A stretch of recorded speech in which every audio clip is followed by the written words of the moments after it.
After 50 years of sitting idle, the Liberty Derrick lives again. Most people would refer to a derrick as a crane, but this unique relic of the early 20th century granite quarrying industry redefines what lifting power can look like. The Liberty Derrick has been rejuvenated and relocated by Stearns County to show visitors how blocks of granite were removed from the quarry floor, the first step in creating granite products for a growing stone market. Let's take a step back in time and look at how the Liberty Derrick came to be. Frank Yogerst, an aspiring mechanical engineer, decided to get out of automobiles and create a granite quarrying and manufacturing business. In 1924, he founded the Liberty Granite Company just southwest of the city of Waite Park, Minnesota, in the heart of granite country. Liberty Granite was established on the north side of what eventually became Quarry Park and Nature Preserve, Stearns County's largest park. Being located on a spur line that connected its business to the quarrying operations in Quarry Park and to a main railroad system was a formula for success for Liberty Granite Company.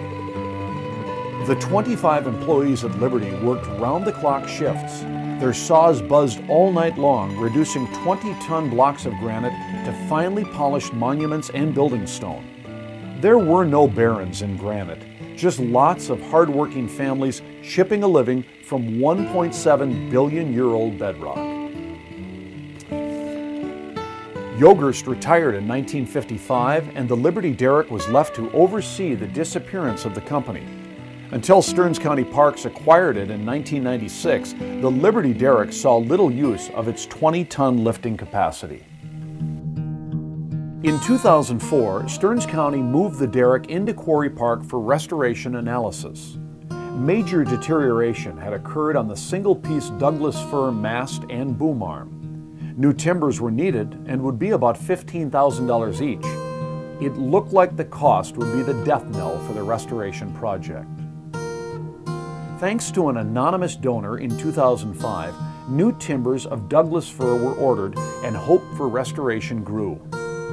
The Hull Oaks Lumber Company of Monroe, Oregon, the only steam-driven sawmill in North America, harvested two 110-year-old fir trees on April 7, 2005 at 7:30 a.m. from the Oregon Coastal Range.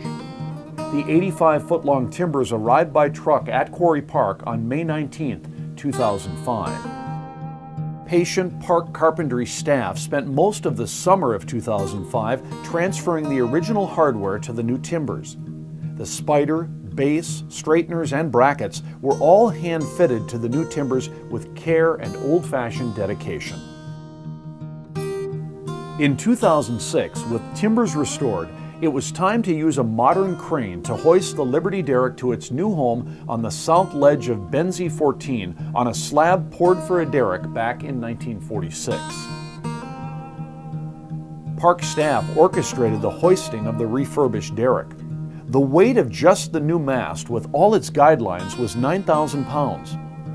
Cold Spring Granite quarriers assisted park staff in securing the new cables to staples and dead men. The mast and boom were hoisted into place, overseeing quarries that had been dormant for half a century. Thanks to Bob Rambler, the best volunteer imaginable and a retired quarrier from Cold Spring Granite, staff were able to erect the derrick and secure it according to specifications for wooden derricks of the early 1900s. Bob knew how tight to torque even the most obscure bolt. To make sure the mast was plumb, he measured it the old-fashioned way with a 2x4 crescent wrench and a piece of string.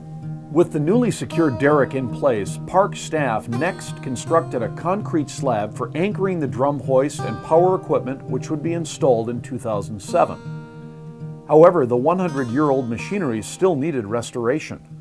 Flywheels, drums, brakes, springs, and gears all needed inspection. The original 50-horsepower General Electric motor had to be baked and revarnished to bring its power back to original levels.